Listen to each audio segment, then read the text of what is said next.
There's so much to see. And we'll take it all, one country at a time. Mm-hmm. And we'll take our time to see everything, too. Just think of the adventures we're all going to have traveling with Hannes. Pretty exciting, isn't it, Kitty dear? Oh, yes. And where it's really nice, we'll stay a little longer. We'll have plenty of fun. Great! Well, I think I'll take along a bunch of these toys. I just can't wait. Huh? Whoa! Hey! Hey! Hey! Now you get in there and stay in there. Hey! Play fair! But let's not forget, only one suitcase each. Hannes said so. Wow, I gotta take Tiggy with Oh, me. dear, what a predicament. That's hardly going to be enough. Tiggy, you heard what he said. Only one. It took some real doing to pare down their load, but final preparations eventually got underway. Yes, it was almost time for our friends to leave on their adventure. Okay, Hannes, while you check to make sure the van's radiator has enough water, I'll stow these last bundles. Mm-hmm.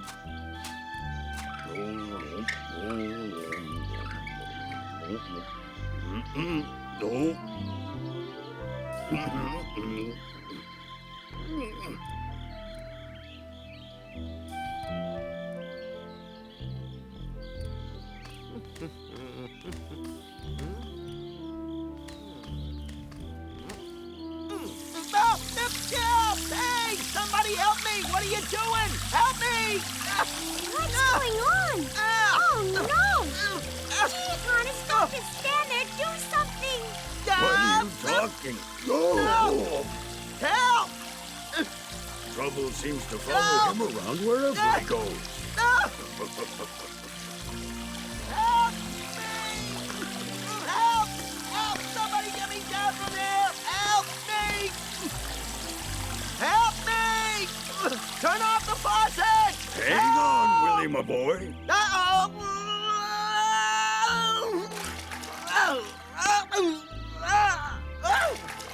Oh. Kitty, I could use a little assistance here, you know.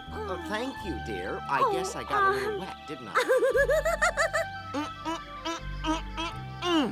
All right, now you've had your fun. Would you please dry me off?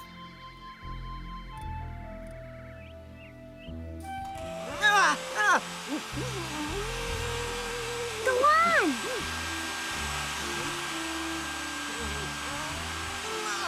Oh, boy! No!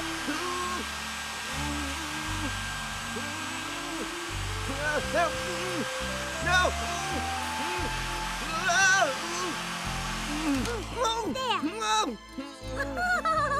That wasn't so bad. Aw.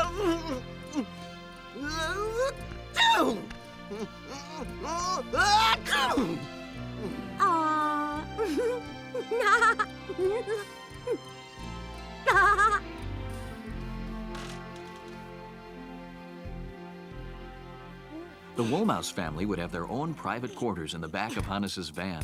As a matter of fact, Kitty and Willie are there right now, readying their little home for the long trip around the world.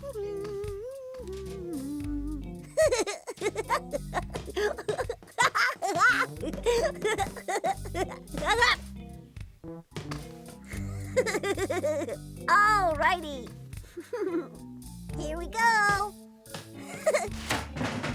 Now you behave yourself and go get your things. We have to leave soon. Isn't that right, dear? Mm-hmm.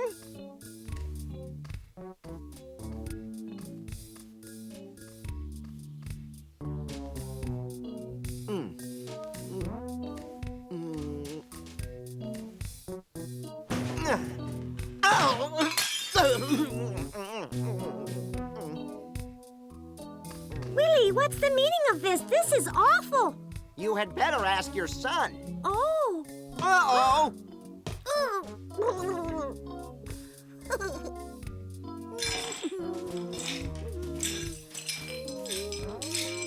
Don't think you're going to get off that easily, son. I'm going to keep an eye on you from now on.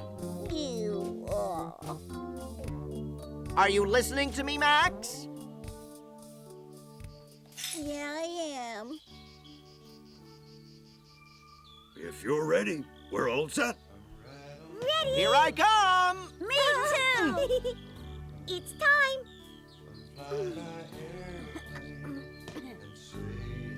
Let's get going!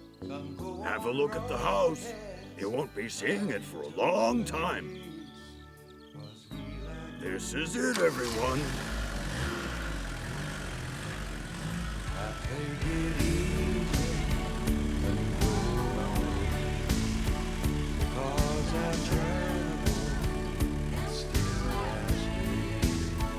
I like my kitchen, my bed and chair. That's why I carry them everywhere. Doesn't matter how far I roam, I don't need a house but a home. It's a moving vessel, my own. Call it Hampton on wheels. Call it 10 weight of steel. How good it feels, my Caroline. Travel close, La la la la. we go by coaches or drive a car. Some get their sailing across the sea. 'Cause we are different, like you and me. I take it easy and go my way. 'Cause I travel and still I stray. I like my kitchen, my bed and chair. That's why I carry.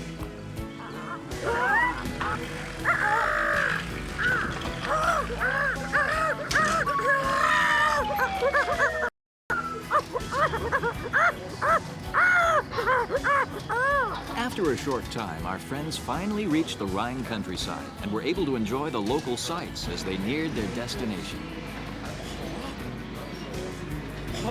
Little did they know they'd picked up a feathered hitchhiker along the way.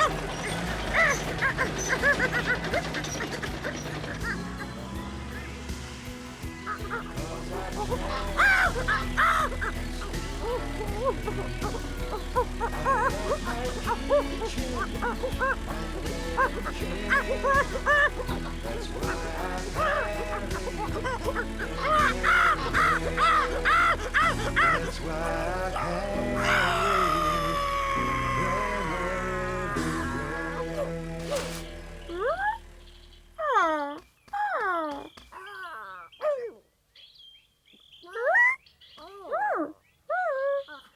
Hannes and all three of his tiny friends agreed that there was little to compare with the beauty of the German countryside. The gently sloping hills and the scenic tranquility, it was certainly a sight to behold. But after a long day behind the wheel, it was time to pull over to the side of the road and take a rest. And that's exactly what they did. You know, it's really nice to take a few minutes out just to relax a little. I agree wholeheartedly, Hannes. That's why I'd like to suggest we take a sail along the Rhine. And sail they did. Our friends booked passage on the next excursion down the loveliest river in Germany. As much as Hannes, Willi, Kitty, and Max enjoyed driving the highways and byways, there was just nothing to compare with the tranquility of floating gently along one of the world's most famous waterways. The Lorelei used to sit up on these cliffs. She would spend hours combing her long blonde hair and tempting the sailors. Right up there? Uh-huh. Gee, that's neat. Ah, Wow! long blonde hair, did you say, Hannes? Gee, if I weren't married and I were a sailor, she sure would tempt me. I mean, Yep, you're right, Huh? Willie. The Lorelei isn't up there on those cliffs anymore. She's right here on our ship. Huh? Where is she sitting? Oh! Oh, Oh! Max! Max! Oh, my goodness! Max, hold on, it's okay! Hold on! Hannes, get them to stop the engines! That's all I can do. They aren't going to stop for a mouse. Mom, Dad! I think I'm going the wrong way. Or maybe you are, but one of us is definitely going the wrong way. Oh, I saw it. He's gone. No, you don't need to worry about Max. You'll be fine. You'll see. As a matter of fact, I'm certain he's already been saved. We'll pick him up and bring back.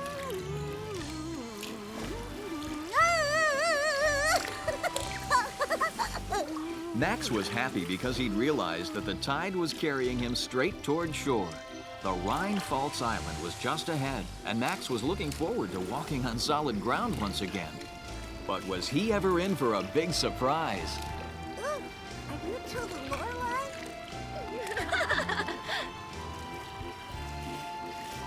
My sister is the Lorelei. We're the daughters of Father Rine. My father's called Willi. Elsa, Laura, where have you gone? Return this instant. Well, daughters, I am waiting. Come to me this instant. Do you hear me? That's our father. It would be best if you remained here. We shall return for you.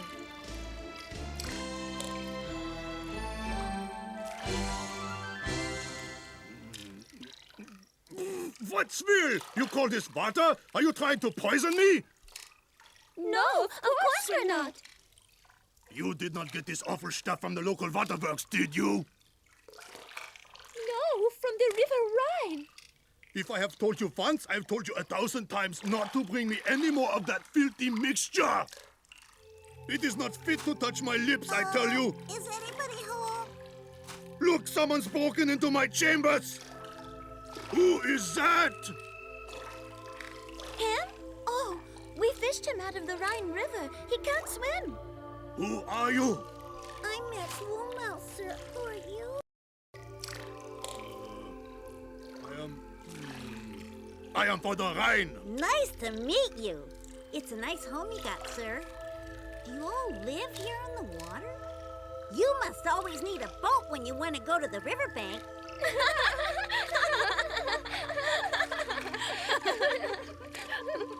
Yes, yes, we do live here, but we do not need a boat, son.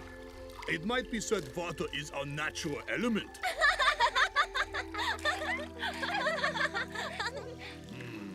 Sit. Okay. You intrigue me, young man. I have not encountered one of your species before. You seem pleasant enough and all, but yet there simply is no one of your ilk here on the Rhine. And yet, you know, I have lived here on this river for many, many years. Really? But only fish can live in the water. Right? Son, that is extremely perceptive. But as you know, I am Father Rhine. Father Rhine. Yeah, so what? There wouldn't even be a Rhine without my father. He makes the waves and floods everything when he's angry. Oh, stop it, Laurie. That was long ago in my youth. But why don't you do it any longer? Is it because you're too old now? But a few thousand years, my little friend. When you reach a certain age, you don't get any older. You simply become wiser.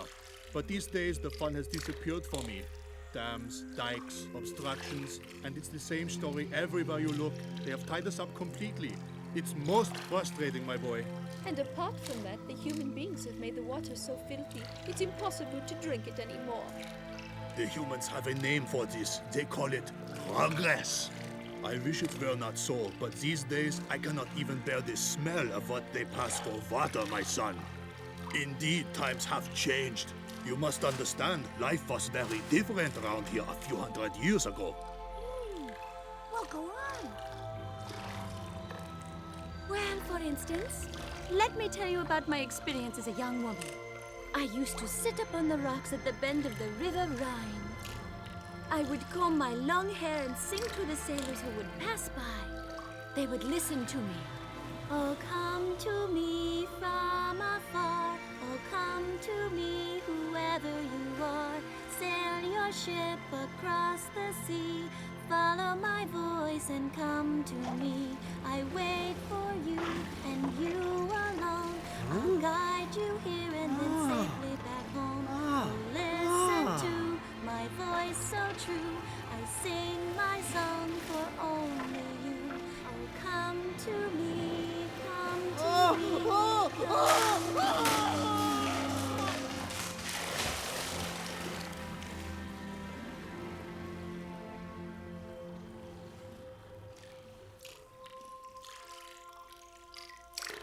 What about the sailor, huh? Uh-oh. Yes, well, he was carried downstream with the wreckage. Laurie, you lure the sailors to their death with your singing. No, that's not true, my dear. They should have been much more careful. Stop that endless bickering, my children. It is bad enough that the humans are always quarreling. At the time the Earth was created, the River Fathers met to discuss how all the different forms of life, the mountains, the rivers, the people, and the animals could get along together. I suggested that everyone put their ideas down on paper. This way we would be able to refer to them at a future date. I decreed that Honorable Ganges would specifically write about wisdom and Senor Amazones about virtues. It was San Shinanogawa who spoke first. Are we to divide them equally? Oh, my dear, there's so very much to consider. And you two, hot-headed Mr. Mississippi and Mother Volga, I would hope that you two can come to an agreement about intelligence. Yes, well, we come from the standpoint that all are created equal. That simply won't do. We must take into consideration here that there are many small differences between all living things. Therefore, it will be no simple matter to make rules so that all species can live together in happy harmony, despite the benefits and intelligence and wisdom of telling them what they have to do. You're quite right, life-giving Nile, but the problem still persists. Natural resources have not been divided equally among us. You, of all rivers, know how carefully you must apportion your precious water, while I may give abundance. Yes, quite right. But we must keep in mind that too much abundance can be just as damaging as too little. This is much more difficult than I thought. My dear Niger, the point to be made is that the Earth has given all its people everything they need to live peacefully and happily. I believe it is time for summation. And so we gathered all our notes, reviewed our options and opinions, and talked together far into the night until we all finally came to an agreement. We knew that there must be a source of information to which all men would refer, a book that would guide the many generations to come. At long last, we created a chronicle, a guidebook for the world to allow its children to live in harmony. The golden age had begun. All the many different species lived peacefully together, even the human beings. But unfortunately, we had forgotten something, my son. Envy and jealousy. It began with the humans, but then some of the more boisterous rivers became rebellious. The honorable fathers and mothers hurried together again. I gave everyone some pages of the chronicle for them to study and revise. And then suddenly, Lorelei came bursting into the room, and I knew immediately that something was troubling her. It's horrible, Father. The Rhine is burning. We had never heard of such a thing, but yet the impossible had occurred, and one could only stand and watch this momentous event.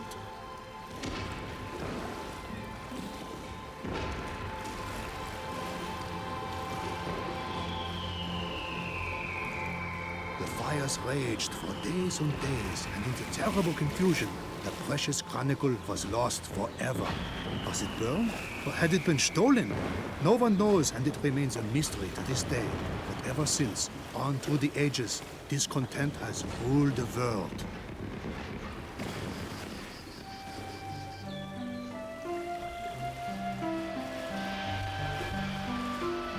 There he is! Max! What did I tell you, Willie? I knew we'd find him! I sure hope he's all right, Kitty. Oh, my little boy, Max! Max! The Rhine's on fire! The Rhine's burning! Well, at least he's alive, Willie. But there's nothing burning here. Max, you've just swallowed too much water, haven't you? What do you mean? The whole river was burning just a second ago, Dad. Really? I saw it. Gee, what else have you seen, Max? Well, I got to know this really great guy called Father Rine. Max, Father Rine is a fairy tale figure. You've been dreaming. But no harm's been done. Well, what do you say we go on back to the bank now, Max? Hannes is waiting for us. Gee, you mean Father Rine doesn't really exist? Wow, he seems so real, Dad.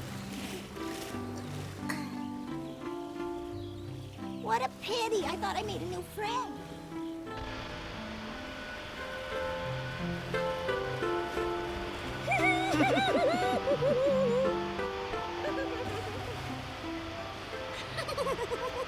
Goodbye, Max. Your German excursion sounds exciting. Would you like to return someday? Absolutely, Hannes. Great. Well, I have a hunch Sweden will turn out to be just as intriguing.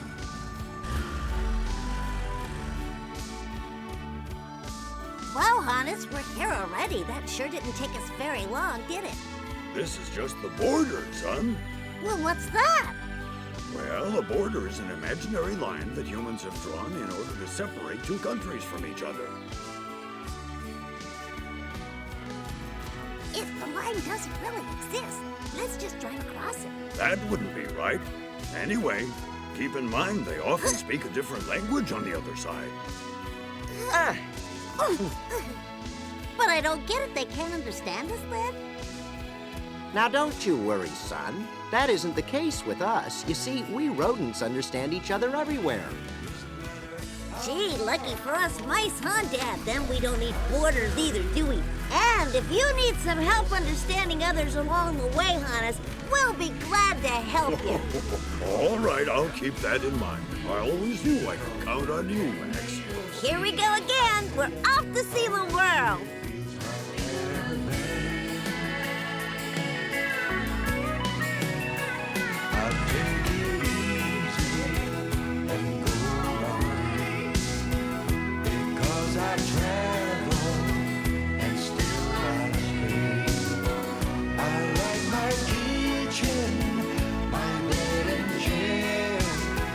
That's why